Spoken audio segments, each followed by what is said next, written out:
Bonjour à tous, merci beaucoup pour l'invitation. J'essaie de rattraper un peu le retard. Il y a beaucoup de choses de toute façon qu'on a déjà dit. Donc je vais vous parler d'une étude qu'on a faite au CHU de Bordeaux avec les cliniques du sport sur l'intérêt que peut avoir la toxine botulique dans la pubalgie liée aux adducteurs, bien sûr dans les formes résistantes. Donc ce schéma, vous l'avez vu beaucoup, tout ça pour vous dire que vraiment la toxine s'adresse uniquement à la pathologie liée aux adducteurs et ne concerne pas les autres types de pubalgie. Donc dans ces formes cliniques, on a vu que finalement c'était les formes les plus fréquentes, donc on en voit beaucoup en cabinet, ces formes liées aux adducteurs. Ce qu'on a voulu inclure nous dans cette pubalgie liée aux adducteurs, c'est deux autres formes cliniques. Ce sont des contractures musculaires des adducteurs, alors qu'on voit fréquemment, qu'on peut voir fréquemment en post-opératoire, on les voit plus fréquemment en post-opératoire, mais certains patients se plaignent de spasmes musculaires des adducteurs sans véritable tendinopathie des adducteurs, et ça nous bloque dans le programme de rééducation. Et enfin, on a inclus aussi dans cette étude, dans le cadre de cette pathologie liée aux adducteurs, également les douleurs de cicatrices post-ténotomie.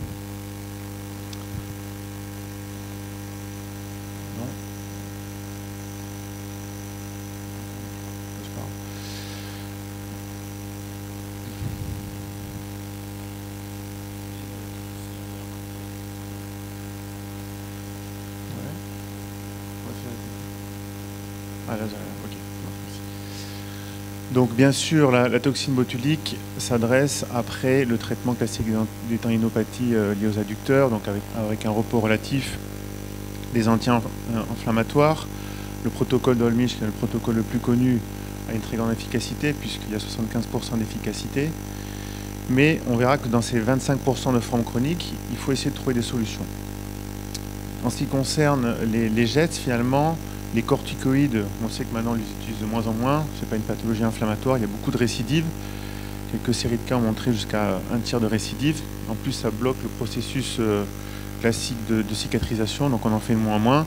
Le PRP se développe pas mal, on le fait parfois dans les tendinopathies fissuraires. Pour l'instant, on n'est que sur des séries de cas, mais ça peut être aussi une thérapeutique d'avenir. Dans ces 25% de formes résiduelles donc, qui ne marchent pas avec le traitement médical classique, il y a la possibilité déjà chirurgicale. Pourquoi la toxine botulique peut s'inscrire entre ? Ça reste un acte chirurgical avec tout ce que ça comporte comme risque. On l'a vu ce matin un peu avec la présentation de Christophe Baudot, les temps de reprise du sport sont parfois longs, notamment après une chirurgie d'adducteur, beaucoup plus qu'avec une chirurgie de parent inguinal. Et malheureusement, parfois, on a des douleurs post-opératoires, des lâchages d'adhérence. Même si c'est une chirurgie qui marche bien, les études qui sont publiées sont des séries de cas, mais c'est une chirurgie qui montre de bons résultats. Pourquoi la toxine botulique ? En fait, toutes ces anthèses, notamment l'anthèse du long adducteur, ce sont des fibrocartilages. Donc en fait, on ne traite pas que des problèmes tendineux, on traite également un fibrocartilage non minéralisé et un fibrocartilage minéralisé. Donc c'est pas comme une tendinopathie du corps du tendon. C'est pour ça qu'on voit ces gros œdèmes de traction sur les IRM, qui sont parfois interprétés malheureusement comme des ostéoarthropathies pubiennes, mais c'est parfois plus souvent en fait des œdèmes de traction dus à la traction des adducteurs, notamment du long adducteur. Donc la toxine peut avoir un intérêt parce qu'elle va diminuer la force temporairement de son adducteur. Elle a également un effet antalgique propre. Donc en diminuant justement la douleur liée aux adducteurs, on va pouvoir faire le protocole de rééducation pour lequel on était bloqué. Et en fait, nous, on a une expérience sur le même type de pathologie, d'anthésopathie, d'épicondylite, c'est là où il y a le plus de publications dans l'appareil locomoteur et de la toxine botulique. Et nous, on a fait en plus un essai clinique randomisé qui a montré vraiment un intérêt de cette technique dans cette pathologie. Comme ça se rapproche un petit peu avec cette même histoire d'anthésopathie de fibrocartilage, on a eu cette idée de le faire également dans la pathologie des adducteurs. Et puis il y avait également une étude qui nous a encouragé à faire ça, de contracture musculaire des adducteurs post-chirurgie de prothèse de hanche, avec une série de cas qui avait montré des résultats intéressants, sans effet secondaire majeur. Donc on a fait une étude prospective des 50 premiers patients qui adressés dans le centre pour une pathologie liée aux adducteurs. Il fallait que la pathologie réside depuis plus de 6 mois. Alors, c'était traitement médical et ou chirurgical, puisque c'est une série où on a pas mal de cas chirurgicaux, puisque je travaillais dans la même clinique que Gilles, et c'était notre gros adresseur de patients.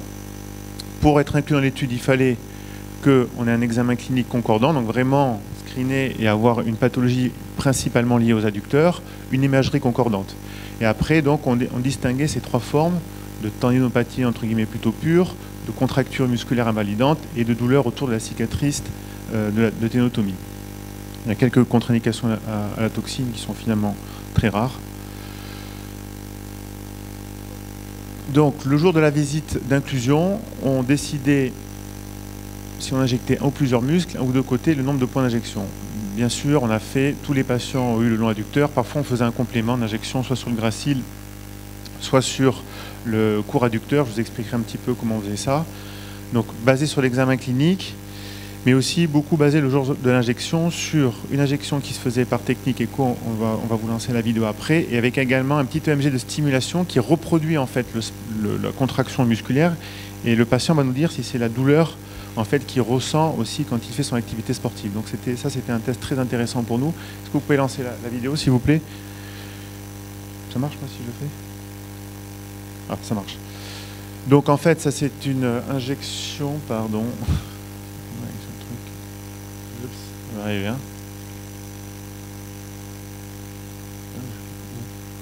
Passion de laser. Ok.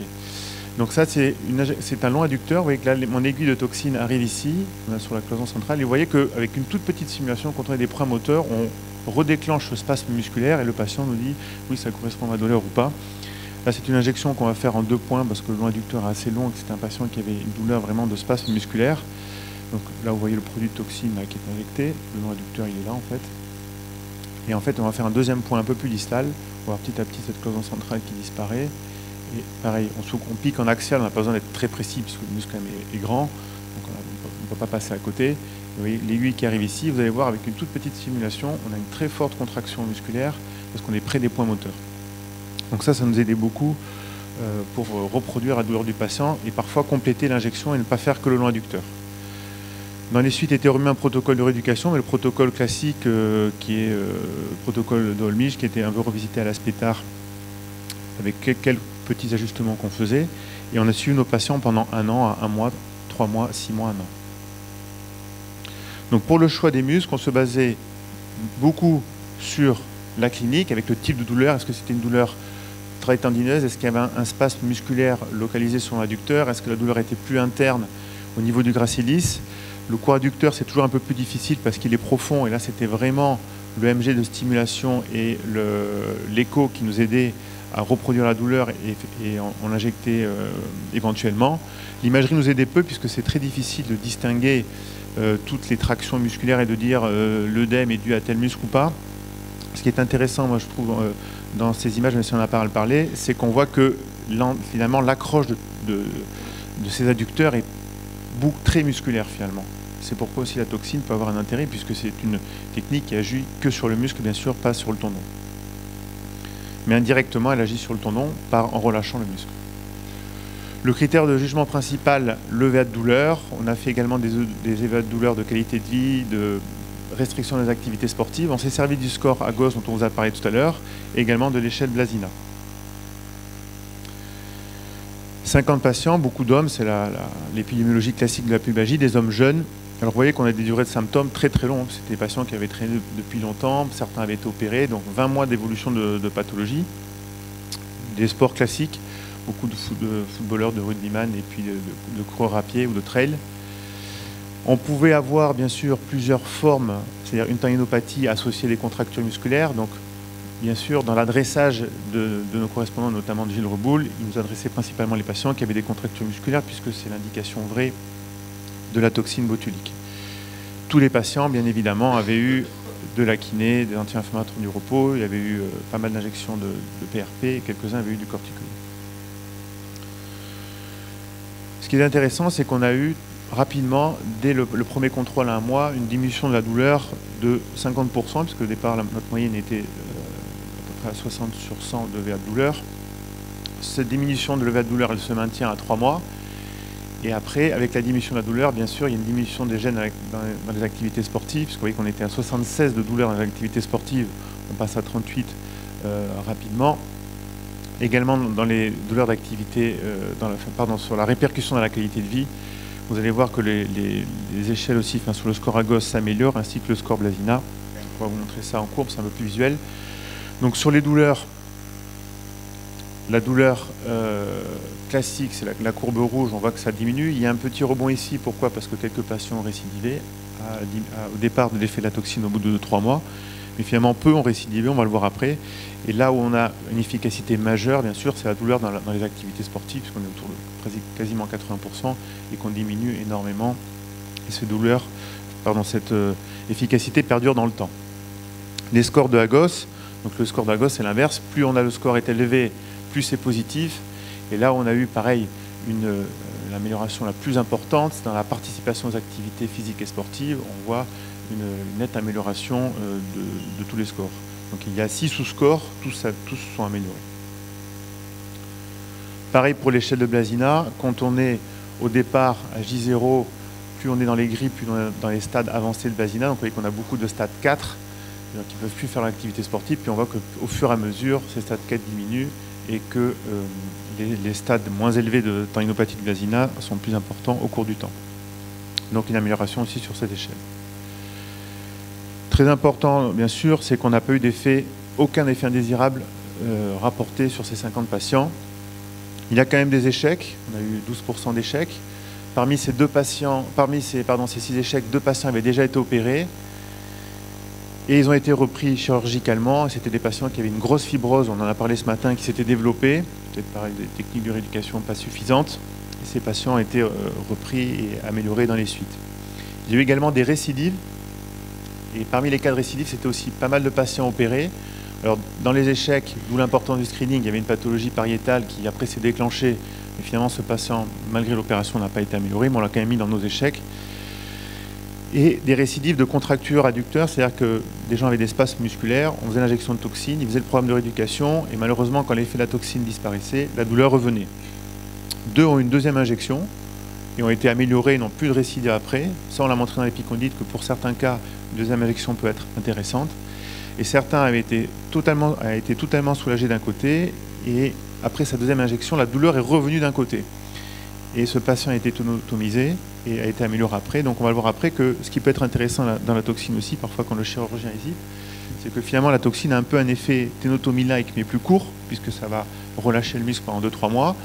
Donc si on a une efficacité, et que la douleur revient, c'est assez encourageant pour dire que le geste de ténotomie va probablement fonctionner après.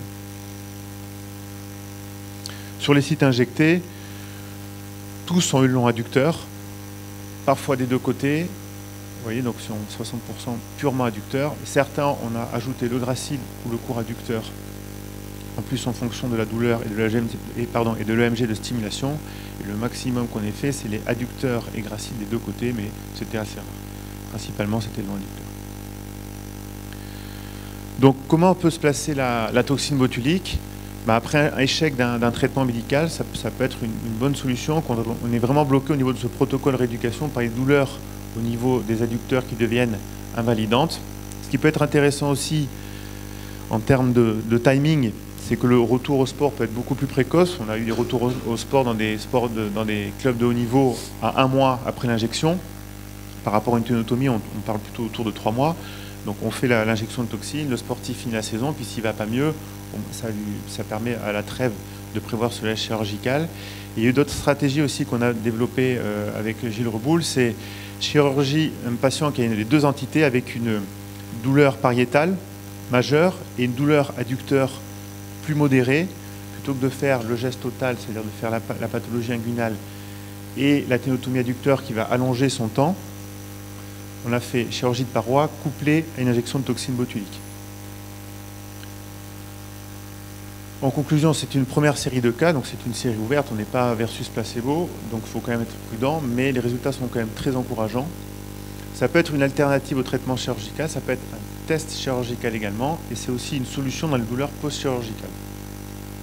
On a quand même un effet sur le long terme, puisqu'on a quand même suivi nos patients 1 an, avec peu de récidives et peu de rechutes, qui est très important, c'est qu'il n'y a pas d'effet secondaire. Alors le fait de faire éco-guidé plus avec EMG de simulation, on ne va pas injecter dans les vaisseaux, on limite énormément la iatrogénie.